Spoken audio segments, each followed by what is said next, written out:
In this video I'm going to show you how to create a searchable drop-down list.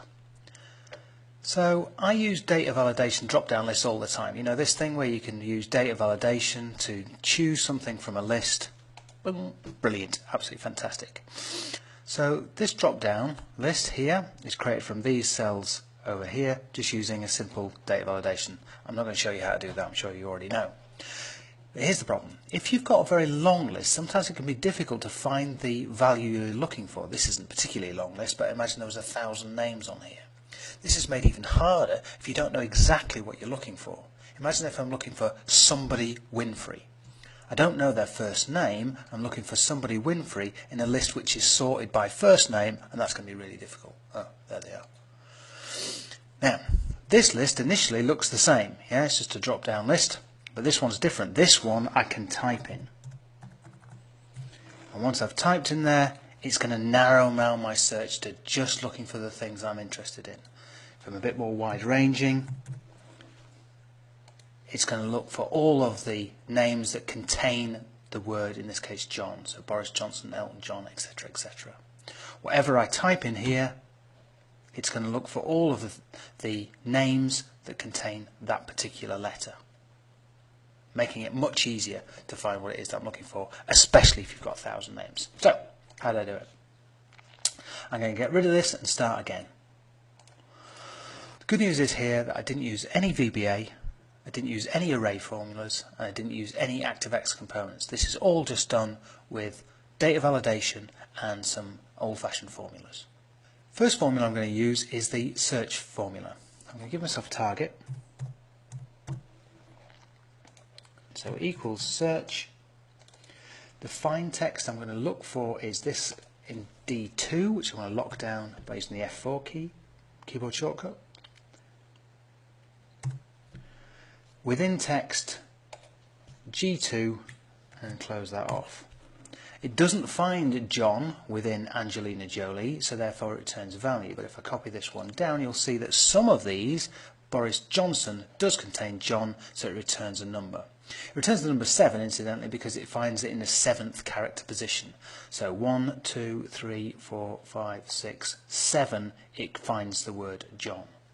Actually, I don't care whether it finds it in the 7th, the 2nd, or the 1st position. It doesn't really matter. I'm only interested in whether it finds it at all. So I can turn this from a number and value into something that returns true or false by using the isNumber function. So isNumber wraps around there and then just turns this from values and numbers into falses and trues. And I can check and see if this is working. At the moment I'm looking at for John's, which is true.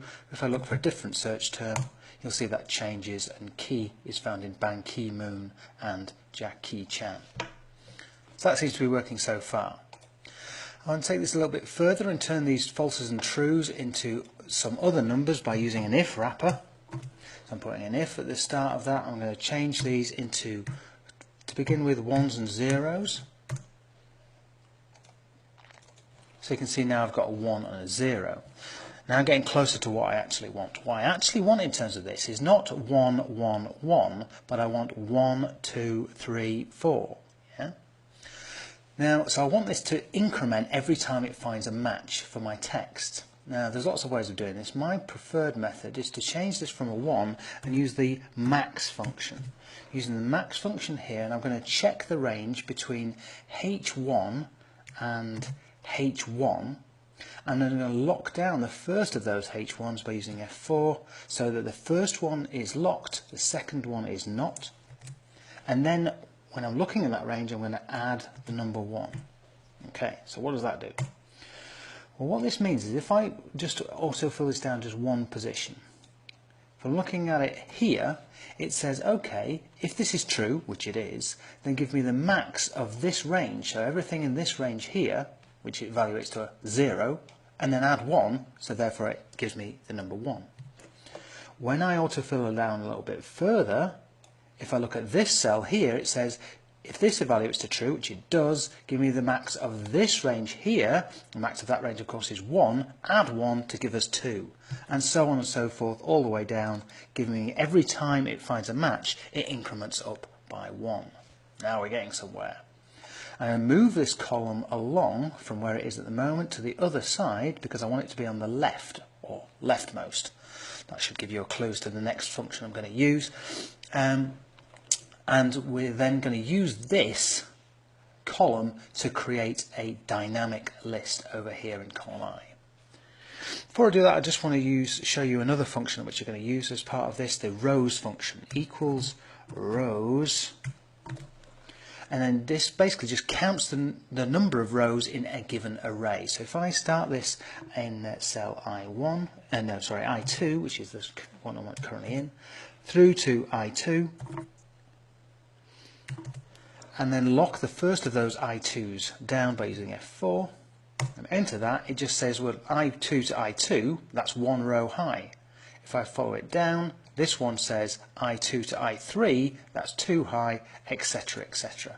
This is a really useful function in order to get yourself some incremental numbers.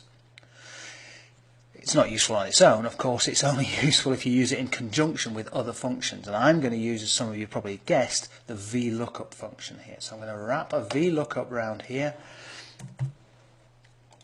It uses this incremental row series here, and it uses this table across here, and it uses the second column across, and it's an exact match like so. When I fill this one down, it gives me all of those people whose, in this case, name contains KI. If I just check and see if this is still working, that seems to be working fine. I'll tidy this one up by putting an if error wrap around there. I'm going to just say if that's an error, give me the empty cell, which is semicolon, invert commas, and that just neatens that up a little bit. Now, very nearly there now with a dynamic list. Whatever I type in here is going to give me a list of all of the names that contain that text. The problem I've got now is that I don't know how many cells this is going to be. Yeah, if I type in B, it's 1, 2, 3, 4, 5, 6, 7, 8, 9.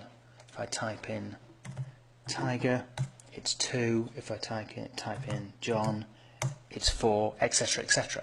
So I need to basically know how many cells are going to be in this range. An easy way of doing that is by using COUNTIF.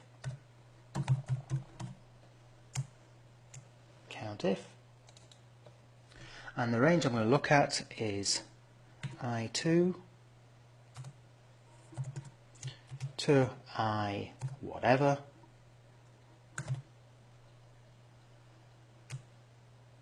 and the criteria for this is I just want to look for when it's got some text in there.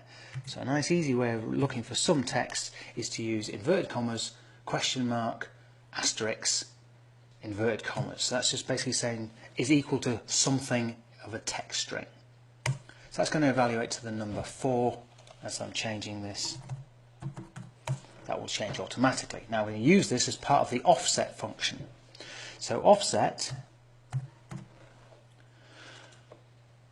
says tell me where to start this particular range, and I'm going to start it in I2, which is the top name. How many rows? 1, so therefore I'm just going to use another comma because it's going to default to 1. How many columns? 1, again, so I'm just another comma because that is the default. And then height, this is the one that I'm interested in. The height, this is where I'm going to use that COUNTIF that we just saw a moment ago that just says COUNTIF I2 to I whatever, and then the criteria is this question mark asterisk, which I put in inverted commas. So I want to make all of those references absolute, and then finally the width. So if I just leave that one blank because that will just default to 1 again, which is fine. Now this function isn't any use on its own. Actually what it's going to return in terms of this is a range of cells. In this case it will return this range of cells. It's going to be really useful to put this as a named range. I'll show you how it's done. First of all, I'm going to copy this formula to the clipboard. Then I'm going to go to the name manager and create a new name called validation list. I'm going to paste that formula in what it refers to. So I can check this is working by clicking onto this name and then using this little button here, and you can see at the moment it's choosing these two cells. So the named range validation list refers to these two cells. However, if I change this and then check it again, now it's referring to these 4 cells. In other words, the range itself is dynamic, dependent on how many names are in that list. So why is this useful? This is useful because now I can use this as the range in my data validation. So if I go to data validation, user value from a list, the source, I want to use one of my named ranges. Use a shortcut here for F3 to bring up that named list. Use my validation list, OK, and OK. Right. So now this is in place. I can use this to pick from it, and I can type in something here, and now here's the problem. I can't actually enter this in because data validation itself is restricting me from doing it. So what do I need to do? To go back in here, data validation, and the error alert, I need to turn this message off. So now this means that I can change this value, use the drop down list which changes these cells here, which changes the drop down itself and gives me just my filtered list.